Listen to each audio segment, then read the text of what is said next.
To turn the British reaction to Gaza into a wedge issue for the general election at this time of incitement and paranoia would be a national disaster. Keir Starmer must speak out against it.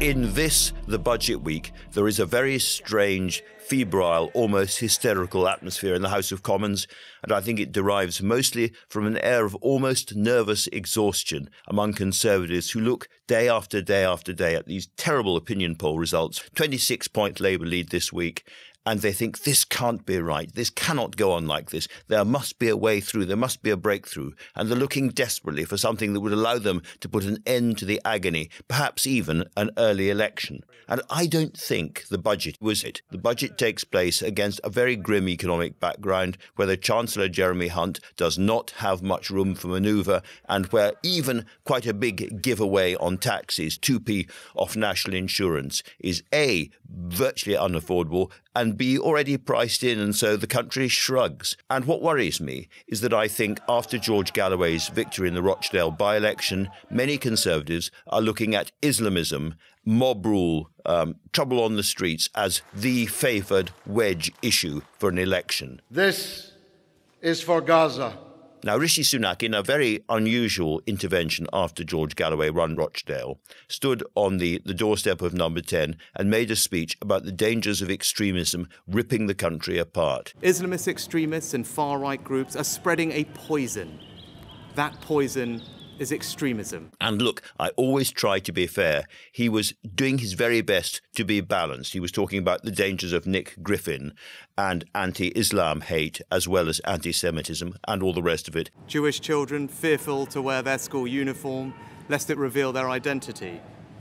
Muslim women abused in the street for the actions of a terrorist group they have no connection with. But the central thrust was a real warning about people who do not share our values on the streets of the country, intimidating politicians, intimidating the system, quite close to the language Suella Braverman used a week before, too close for my liking. Our streets have been hijacked by small groups who are hostile to our values and have no respect for our democratic traditions. And I just begin to see a possibility of the Conservatives using Islamism as the wedge issue, alleging that Keir Starmer and the Labour Party are somehow spineless on this. They're giving in to hate-filled mobs on the streets. Britain is in danger. It's a little bit of an echo of the enemy within tropes that Margaret Thatcher used during the miners' strike. What we've got is an attempt to substitute the rule of the mob for the rule of law. And it must not... But with this issue and so many Muslim British people living amongst us, I think this is the road to hell, and I'm really concerned about it. So I think before the entire Conservative Party goes all Lee Anderson, it's really important to talk about Islam, Islamism and Islamophobia. And the trouble is, it's easier in some ways for the Conservatives to discuss these matters because they know where many of their own voters are. There was a poll of Conservative members recently which showed 58% of them thinking that Islam was a threat to the United Kingdom. Now, they're not all Lee Anderson, but there is a very strong Lee Anderson undercurrent, which is why I assume so many Conservative leaders find it so difficult to answer the question, what was it about what Lee Anderson said on Sadiq Khan and his Muslim mates that was wrong? They simply said, well, it was wrong.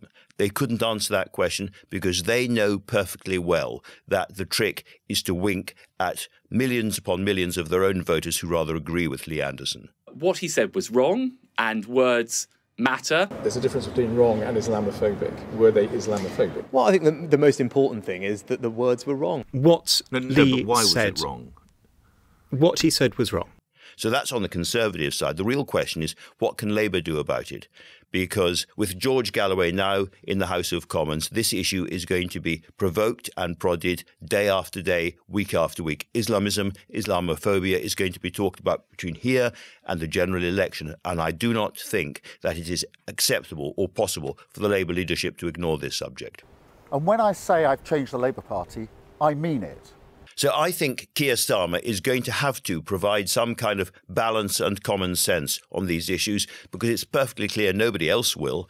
And if you look at the so-called mainstream media right now, you can see how difficult it may be to provide balance and common sense on the issue of Islamism, because we have mainstream columnists calling for a ban on the building of new mosques, a ban on minarets, a ban on the hijab and the burqa in public spaces. We have other columnists calling for a ban on first cousin marriage. By the way, there is a case for that, because first cousin marriage, although it worked for Queen Victoria and it works for Orthodox Jewish groups as well as many Pakistani Muslims, does encourage tight-knit communities looking inward rather than outward. And of course, there are issues around hereditary diseases involved as well.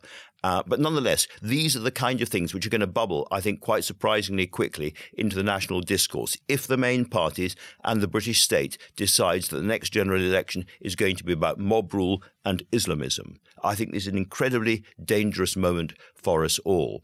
Rishi Sunak has warned that Britain is descending into mob rule, and he's demanded tougher action. If we choose as a culture to really go for Islam, go for the spread of Islam, then we know from the French experience, for instance, just how dangerous and divisive, and I think in the end pointless, that will be. There has to be another route.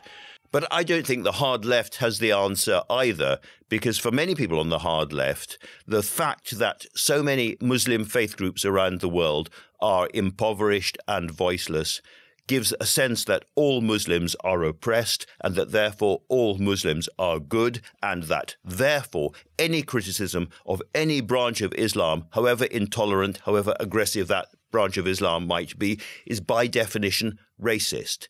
And I think that kind of sentimentality about Islam is both illiberal and profoundly dangerous. So with the Conservatives tilting towards the possibility of Islamism as a great electoral wedge issue, where does that leave Labour? Well, I myself come at this from a particular perspective. Psalm 132 and verse 11. Which is that I was brought up in a staunchly Scottish Presbyterian environment where we were more or less taught that Roman Catholics were dodgy. Catholics, Scottish Catholics included, were people whose main allegiance was not to Britain, but to a foreign leader, the Pope. We were asked to imagine what was going on behind closed doors because of priestly celibacy and the threat of terrible things happening there. We were told that because of the right of confession, Catholics did not have full contrition and remorse and guilt and grief about sins they committed and were likely to go on and commit more sins. So in other words, there was a strong, angry, rather nationalistic theological hostility to Catholicism. And I'm not saying that every aspect of the critique of Roman Catholicism by Protestants is wrong, far from it. Catholics know perhaps better than anyone what priestly celibacy has led to in too many places. But what I am saying is that for me and for millions of others, we grew up then alongside fellow Scots who were Catholic, and we realised that they were just like us. They were worried about the same issues of girlfriends and boyfriends and bills and getting through the week and so forth. They were the same as us. In other words, we learned to distinguish between theological critique on the one hand and human lives being lived on the other. And if you can see a parallel there, I'm very pleased, because it does seem to me that you can look at any of the great world religions and, you leaf through the Old Testament or the Torah or the Quran, and you can find really quite terrifying injunctions and suggestions and implications, and you can find absurdities all the way through. This is, as it were, primary school free thinking or atheism. Anyone who's learned to argue about this knows these stories. And that, in a sense, is the point. We have to distinguish between the theology and the individual human lives being lived all around us.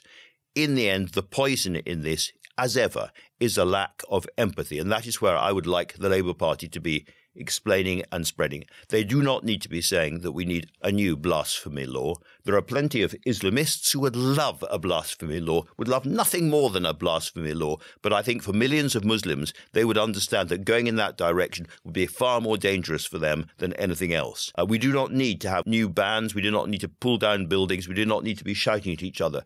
And in a general election, that is the way to perdition. I come back in the end to Westminster. It's a very, very strange week at Westminster, and I really hope that we are not heading towards a general election driven by theological or religious differences and the othering of different groups. We have seen in the past where that leads. And I think it's incredibly important that alongside protecting the rights and the security and the safety and the happiness of British Jews, we are doing the same thing for British Muslims. Right at this moment, there is a question about what kind of leadership Labour can provide in the country. As the Conservatives strip away bit by bit all of Labour's room for manoeuvre when it comes to taxation and spending, leaving them very little to say at the moment, and as Keir Starmer's own office is riven by debates between Blairites and anti-Blairites and all the rest of it, it's quite hard sometimes to see where that voice of leadership will be. Now, my proposal is that it should be on this issue, and it should come quite soon. There is nobody else in the country who I think is going to speak clearly and sensibly and moderately about the differences between Islam, Muslims, what Islamophobia means and does not mean, than the Labour leader. And I think this is the moment for Keir Starmer to show a different kind of leadership. Thank you very much for watching this. Do let me know what you think. And don't forget, please, to subscribe to the New Statesman's YouTube channel.